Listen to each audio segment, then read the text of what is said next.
Welcome back. So today I am going to discuss modular categories. It's a bit of an intricate definition, but I'm going to break it down step by step. The main reason why you should care is because it seems to seep its way into lots of different areas. So we're going to break this apart like an onion. Somebody said, when you're trying to understand something complicated, it's like an onion. You don't want to like slice through it too fast because it's going to make you cry. So you have to peel off layer by layer. Okay, so we got about halfway there last time. We talked about various homological conditions that might be of interest to us. For instance, we might want to work with an abelian category where we have kernels and co-kernels and short exact sequences. We also might want to work with categories where the collection of morphisms between two objects is nice, like a vector space, having a linear category or a locally finite category where that collection is a finite dimensional vector space. We also talked about a way of formally putting an operation on a category. It's called a monoidal structure. What this does is this combines two objects and forms a third object in a category, as well as combining morphisms, and this is multiplicative. We also discussed when that multiplication has inverses, talked about rigid categories. And then we finally combined all of these notions together to form what's called a tensor category. And in the case when your category is semi-simple, or in other words, when you could just work with simple objects, we get what's called a fusion category. Are there any questions on any of this before I continue? This is all modeled on categories of modules.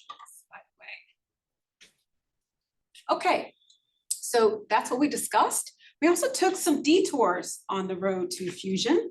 For instance, we might be interested in categories that are homologically nice, but they're not exactly abelian categories. So we defined co-complete, exact, and triangulate. Well, I didn't define what a triangulate category is, but the point of these is that maybe you want to work with a model or something that's not exactly a category of modules, but maybe behaves like a category of groups or rings or topological spaces. In that case, you're not going to have something that's homologically nice, but it might be nice enough, something fitting in this framework. We also talked about enriched categories. So these are ones where you don't have collections of morphisms between two objects, you just have a hom object that you can work with. And then we also took the detour off the road to rigidity by working with a looser notion of rigidity called the Grothendieck-Verdier condition. Okay. Then at the end of the lecture, we briefly introduced what an end and a co-end is, because these are really useful tools for doing computations outside of the semi-simple setting, outside of the setting where you're really only working with simple objects here.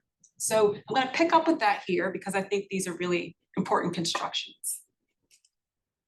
So what these are is you take two categories, one that's like your source category, one's like your target category, and you form this bifunctor B. And what a co-end is it's an object in the target category equipped with these morphisms like so that satisfy dinaturality. And what dinaturality is again, it mimics the type of naturality you get from evaluation. And not only do these morphisms satisfy dinaturality, we also have a universal property attached to this as well. So then you have the opposite of this. Now, one concrete example, concrete is what we're going to get in this framework, is if you take your source category to be the category of finite dimensional co-modules over a co-algebra, if we were to form this co-end here, it actually recovers the co-algebra that you started off with. Also, if you were to work with ends instead, you take the category of finite dimensional modules over an algebra, then you recover the algebra that you started off with. So this is a bit of a game, Somehow we're taking a structure, we're forming a category of representations or co-representations, and then doing something to it to recover the structure that we started off with. So this is a game that we want to continue here. This pertains to what's called reconstruction theory. So here's a question. If you start off with an algebraic or a co-algebraic structure, and you form a category of modules or co-modules over it, this category might have some nice features, like some of the features over here. The question is, if you start off with a category that has such nice features, is there a way of recovering the structure S from it? In other words, is there a way of saying your C is now a category of comodules or modules over the S? So this is the question that we want to answer. Any questions on this? Take a structure, build some reps, see if we can get back the structure. Reconstruction. Okay. So here's a recipe. We're going to start off with a category that has some nice features. I'm going to be specific what I mean by nice in a bit. Now, what we need to do is, in order to build the structure, we actually have to land somewhere sort of concrete. So we need to equip this category with a nice functor going to vector spaces. All of our structures are going to be linear algebraic, like algebras, something like this. Then with these two pairs, what we're going to do is we're going to form a coend. So basically, this runs through all of your objects X and C. We're going to land in finite dimensional vector spaces, and you form this coend. In nice cases, this is going to be a coalgebra over our field, or we can form an N. Okay, so this is like a dual notion. So these are our ingredients. Now, what a basic reconstruction theorem is, basic one, what it says is that you have a category of categories. You have a category of these types of pairs, C, equipped with these nice functors U, and then you have a category of structures. And what a reconstruction theorem says is that there's a situation where these two categories are going to be equivalent. Or if you start off with such a pair, you can build a nice structure using an end or coend. And on the other hand, if you start off with the structure S, you can build this nice pair by taking a category of modules or comodules. And then as your role for you, just use the forgetful functor, just forgetting the S action or coaction.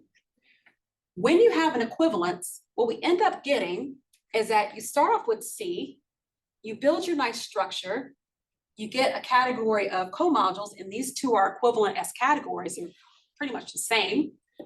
And if you start off with the structure and you build reps and then build this coend, you get that these are isomorphic as structures. So this is a basic framework of what a reconstruction theorem looks like. So any questions before we start turning on some of these buttons over there? Okay. All right, so I want to plug in some terminology for nice and nice. I want to get a little less vague. And then also talk about the types of structures that you can reconstruct from these nice conditions. So for instance, if I start off with a category that is abelian and finite, so I don't know, category of modules over a finite dimensional algebra, finite dimensional modules. In fact, if I start off with a category that's abelian and finite, has these nice homological features, that's going to be the category I start off with.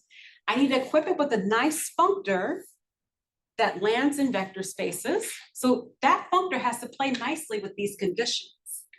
So has to be linear. That's nice. It also, well, exact is maybe not totally motivated here, but this is a nice condition that we can use. And also faithfulness is also a nice condition. If we have such a functor paired with our category that's abelian and finite, what we can do is recover finite dimensional algebras. Finite dimensional algebras.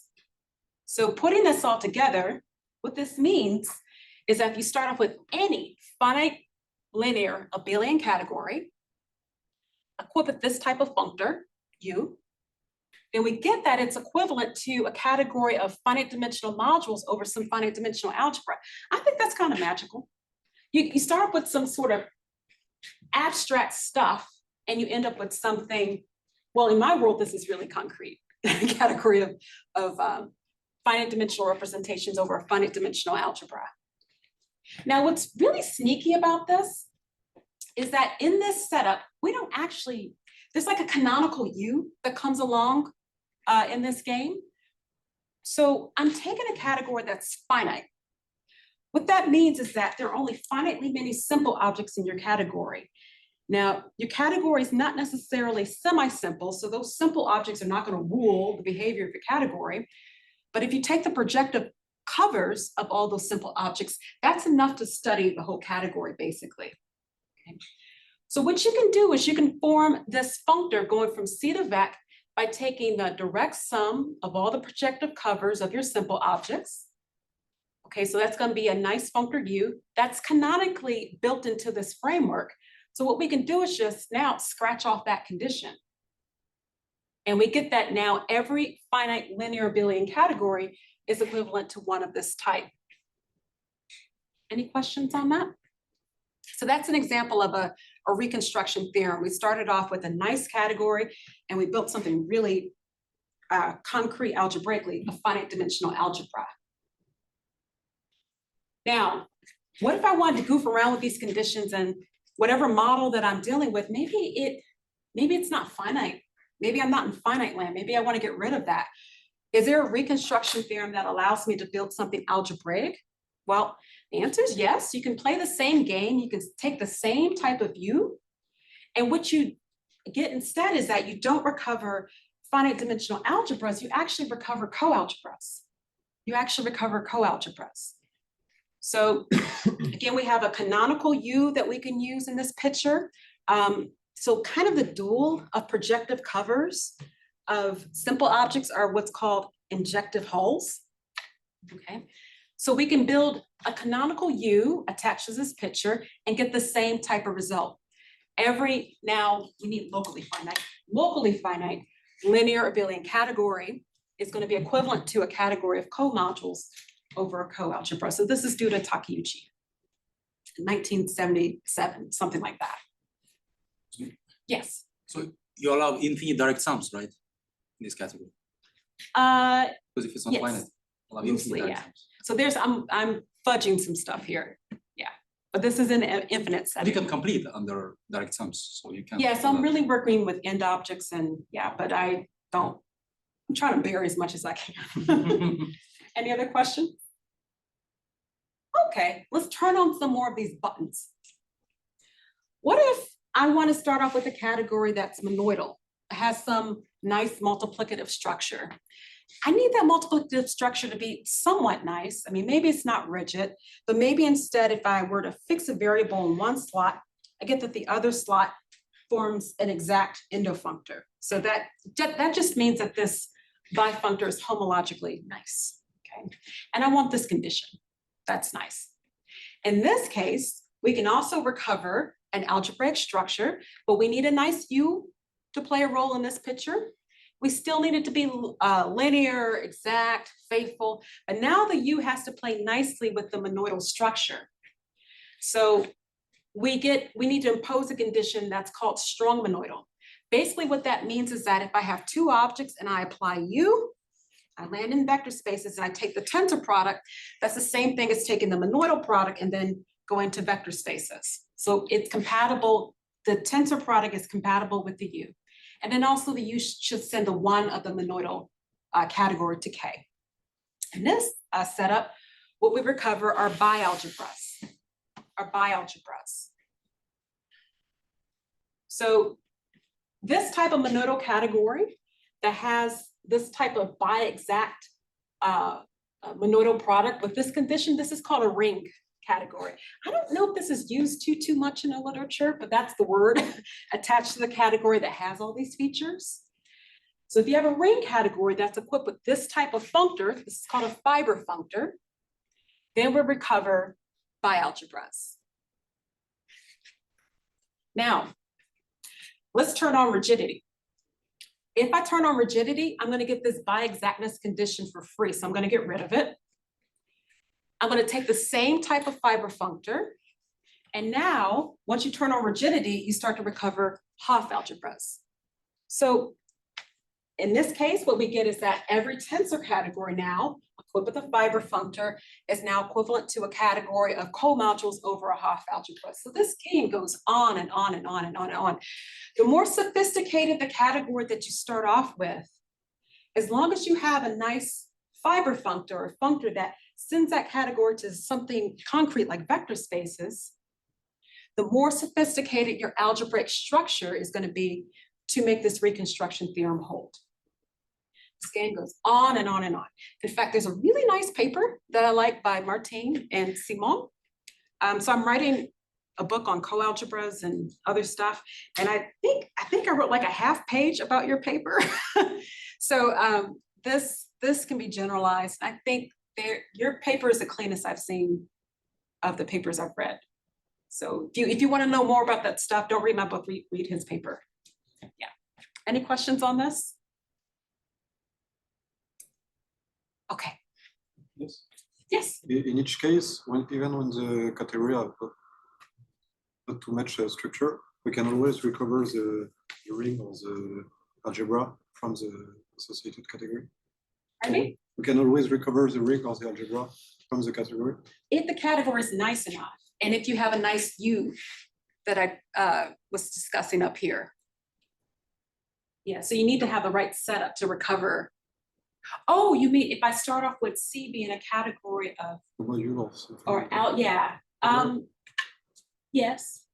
Yeah, if you especially if you set up the U nice enough, yeah. Yeah. Any other questions? Thank you. Okay, so again, I have to do this because I'm working with a small publisher, so I have to advertise. So I'm writing a book on this stuff. The second volume is on coalgebras and Frobenius algebras. And I spent a long time on the chapter on coalgebra, especially monoidal categories, talking about coends and ends in detail, and also introducing reconstruction theory. I couldn't find it in any other book. So I hope it's useful for people, but I'm only halfway through the book. There are already close to 150 exercises, and I need feedback. So if you have any students or postdocs or anybody who wants to learn this stuff, somebody I can like beta test with, I'm willing to meet with them. I can give them exercises, especially on the first chapter on coalgebras, or need Sweetler notation. Okay, I'm very happy to meet with people. Okay, and then now I'm writing stuff about Frobenius algebras, but that will be not in this series of talks. Okay, so now let's go to modularity. Modularity. So what I'm going to need are all of these components here for modularity. But the first thing I should tell you is why care? Why care? The main reason why I think people really care about modular categories is because this structure is at the heart of quantum symmetries. And I guess loosely speaking, what are quantum symmetries? These are symmetries coming from quantum physics, but this can be attacked from like a myriad of points of view. So from an algebraic point of view, physical point of view, obviously, topological point of view, analytic, etc. So a modular tensor category or fusion category, this is going to be a generalization of representation categories of quantum groups, if you're interested in the algebra. They also provide a way of constructing three-dimensional topological quantum field theories. So they have a topological connection, which in turn provides invariance of three manifolds. They also are used to understand two-dimensional field theories, which you all know way more than I do here. They're tied to topological quantum computing and also topological phases of matter. And they also have a really key connection with representations of VOAs. So I think this is one reason why this definition, which is the whole point of this talk, is really worth learning because of all these intersections. All right. So I need to define what this thing is. And again, let's take it apart piece by piece. The first feature of a modular tensor category that we need to know is a braiding. So what we're going to do is we're going to start off with the monoidal category. We're going to assume that it's strict. So meaning that I'm going to not talk about associativity or unitality or anything like that. And we say that such a monoidal category is braided if there's a nice way of swapping across the monoidal product in a nice way. So there's a natural isomorphism between X tensor Y and Y tensor X. But that has to satisfy some conditions. If we take X tensor Y and swap across Z, that's the same thing as swapping one at a time. And if I swap X across Y tensor Z, that's the same thing as swapping one at a time. And I find that it's actually really nice to visualize this pictures. So since I'm in a strict case, again, I draw my diagrams going downwards. Sorry, I go down. If I'm in a strict case, I'm going to draw X tensor Y as just 2 lines, maybe the identity on that object. My morphism going from X to Y is going to be drawn like so. And I'm going to draw my so-called braid here, C, like so. And if I want to do like the inverse braiding, which I don't think I need in this talk, I just swap the overlap. So sometimes when you see pictures where you don't have any overlap, you just have a crossing, what they're doing is they're assuming what's called symmetric. So there is no difference between C and the inverse. C is equal to its inverse. So I need overlaps here. So these axioms, what they turn into is, I can take X tensor Y and I can swap across Z, and that's the same thing as swapping one at a time.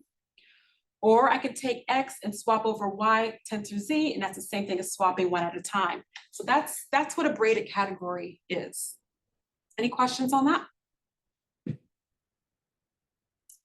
Okay, where's the word braid come from? Well, these are heavily tied to representations of braid groups. So you can come up with a braid group for every Coxeter type. Let's take type A. This is the main type of braid group. This is a group with n-1 generators satisfying the braid relation. So when your generators are 1 apart, they braid, and when they're 2 apart, they just commute. So that's the braid group.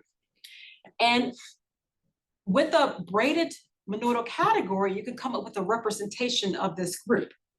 So how do you do it? Well, you start off with the braided category, you pick an object in it, and you need to come up with a representation. So you need to form a group from this data. You take the object, you tensor it with itself n times, and you take automorphisms of that n-fold tensor product. That's going to be a group.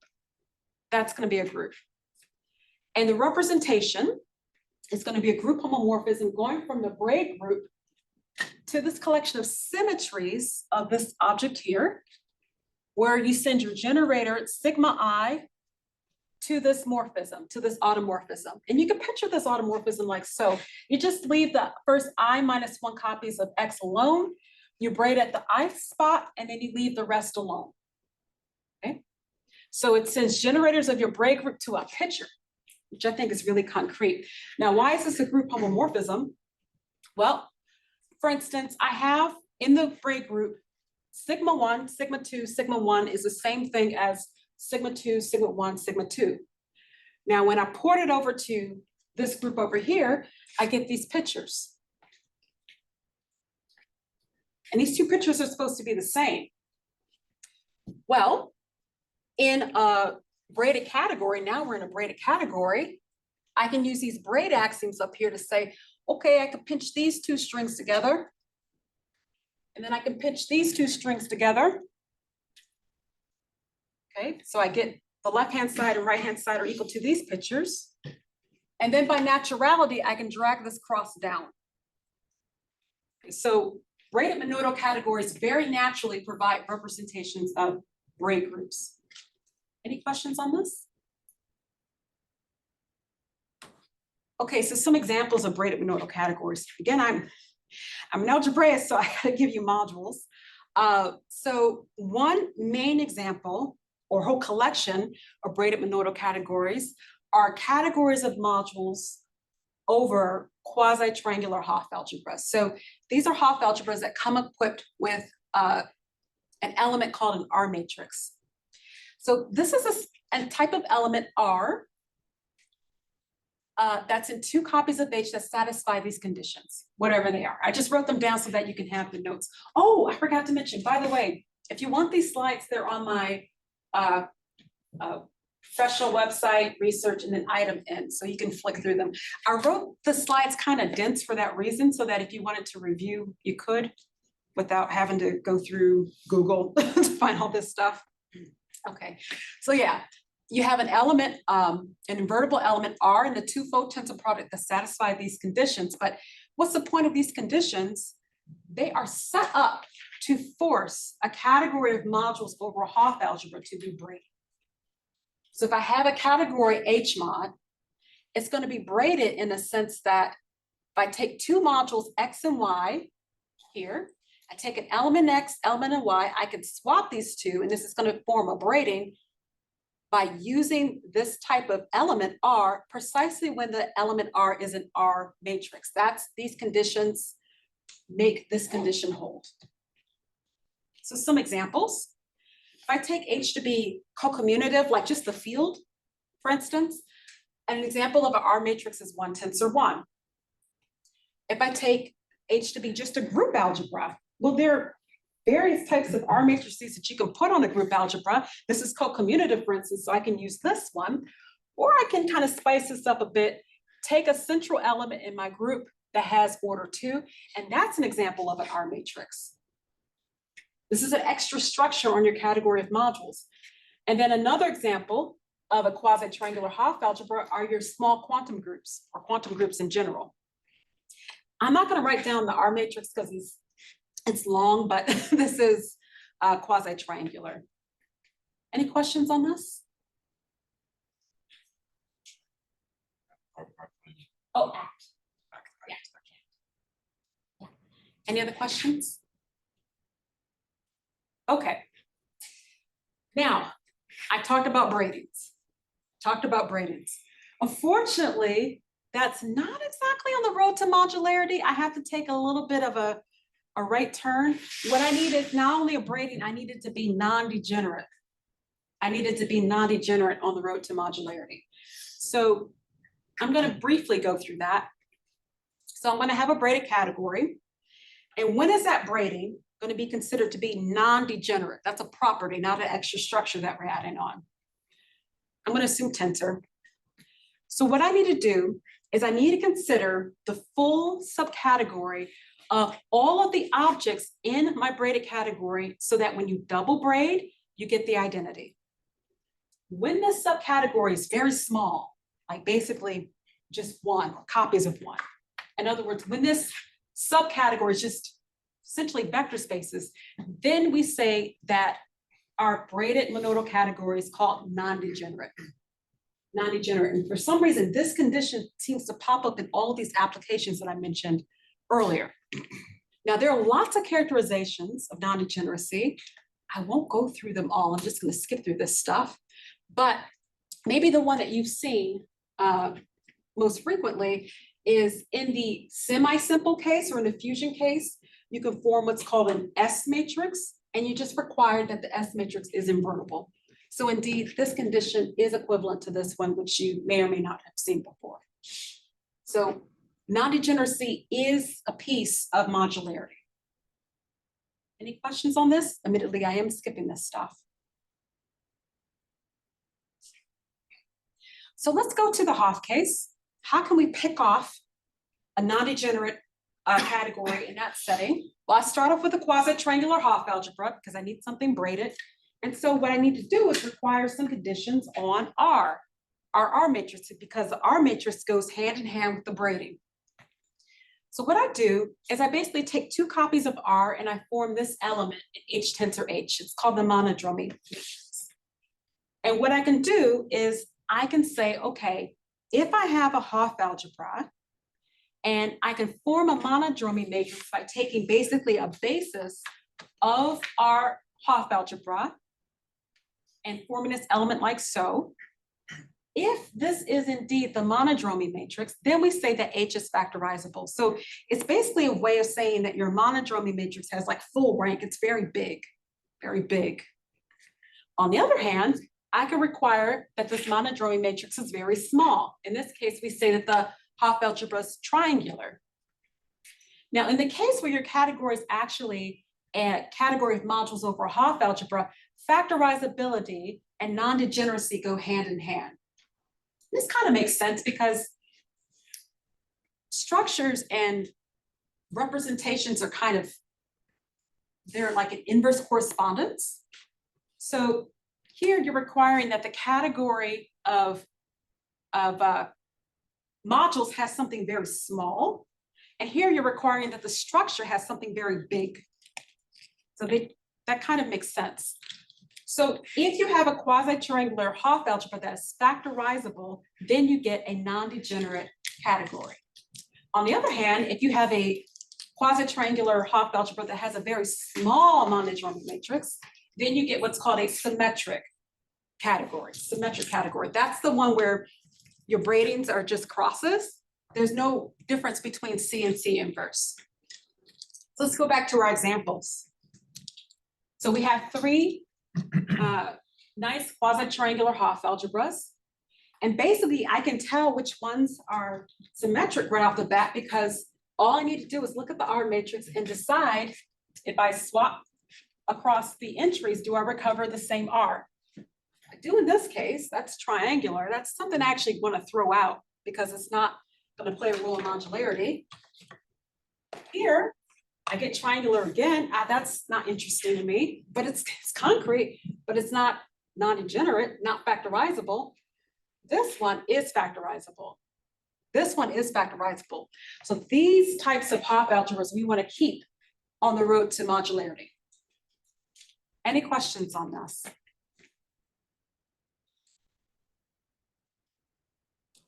Okay. Okay, so we're almost there, I promise you. We're almost there. We need one more piece. We need one more piece. But before, just to make sure we're all on the same page, if I have a category of finite dimensional modules over a quasi-triangular bialgebra, it's going to satisfy these conditions that are highlighted. If I swap bialgebras with Hopf algebras, I can turn on rigidity and get tensor categories that are braided. And if I swap or enhance quasi-triangular and replace it with factorizable, then I get non-degeneracy. Okay, so these are kind of the examples that we want to have in mind. And quantum groups are going to tick all of these boxes, so quantum groups are.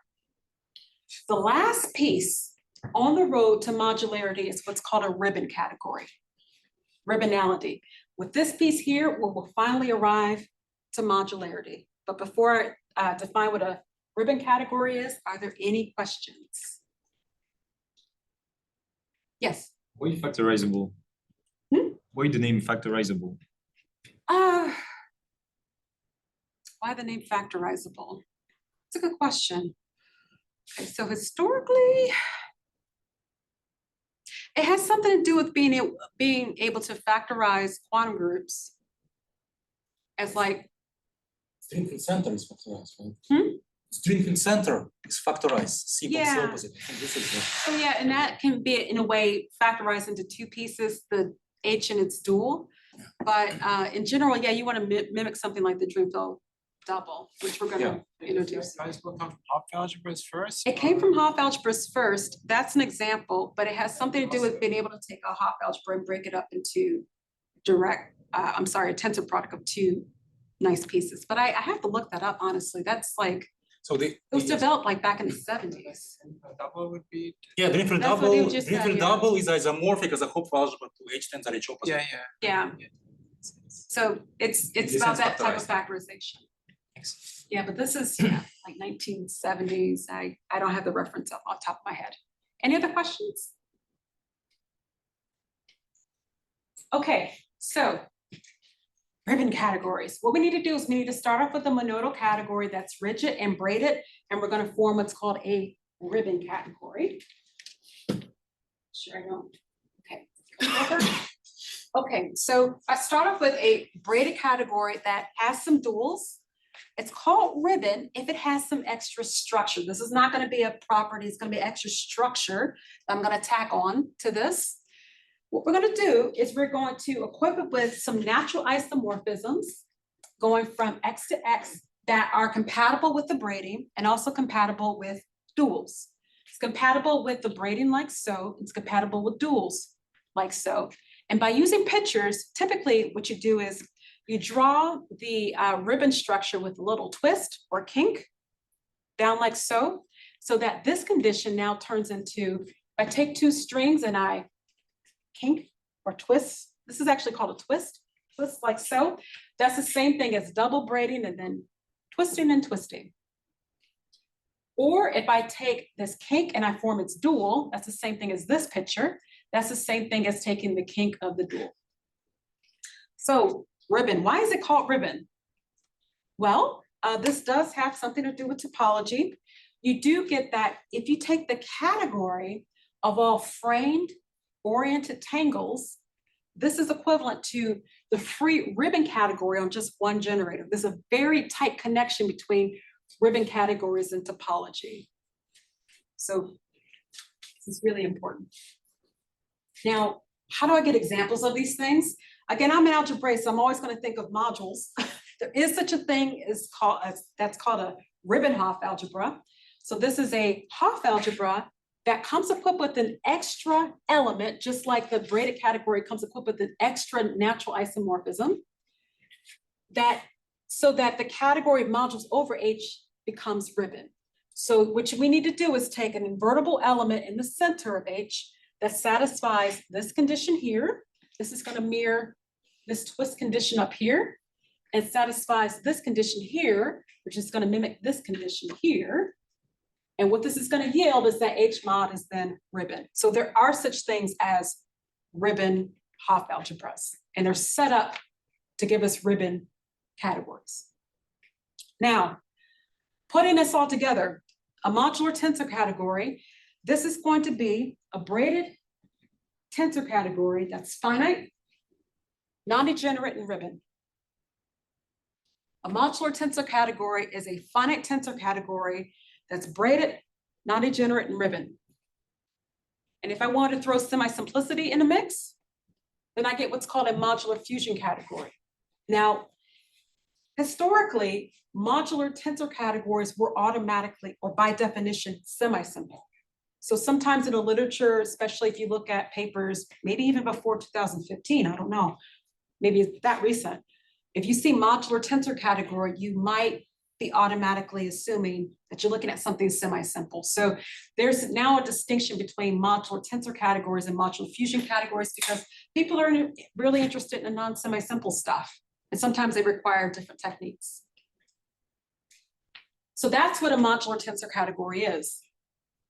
And the word modular comes from, well, at least in the fusion case, what we can do is we can write down some really concrete data.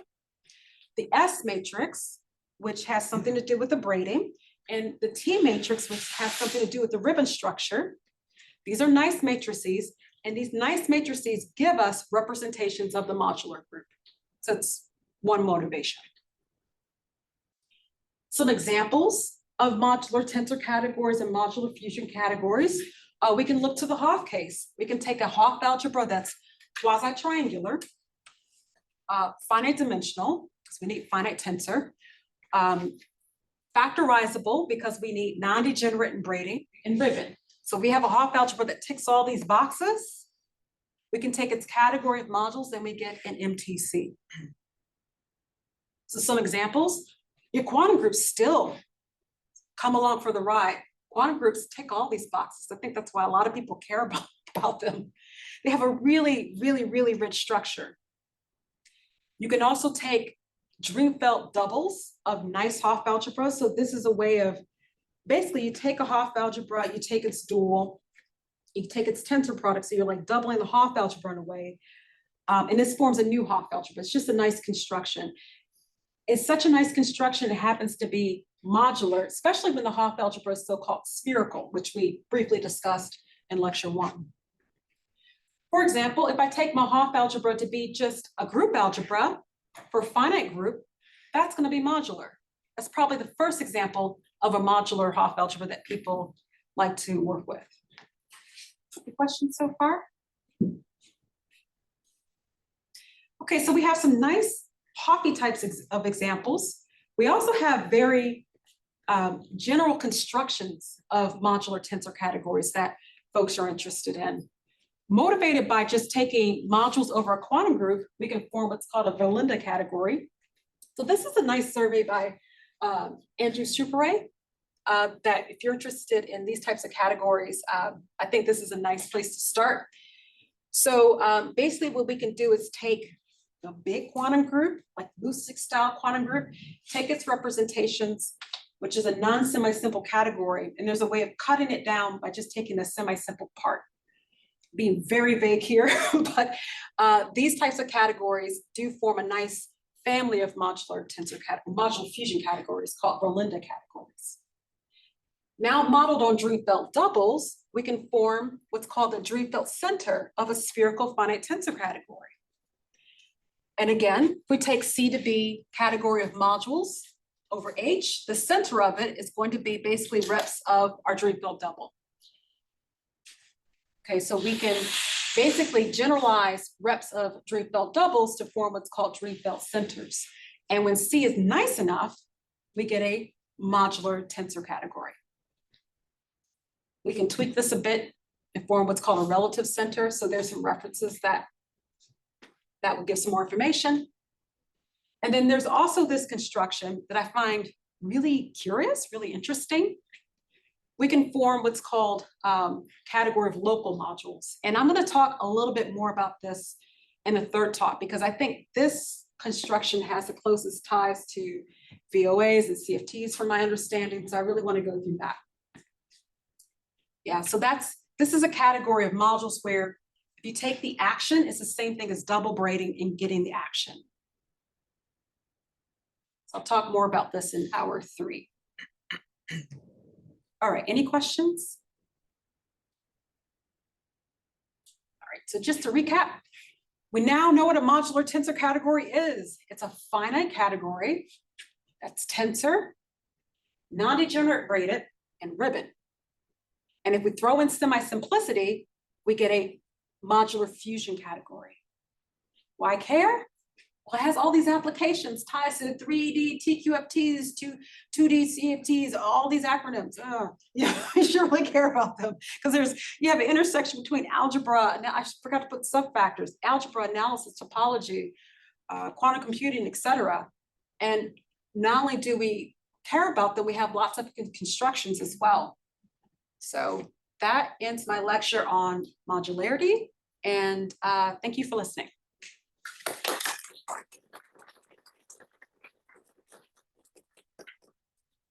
Are there questions?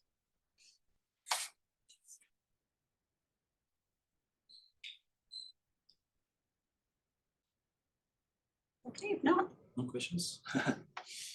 Good, thank you, Chelsea, again. all right, thank you.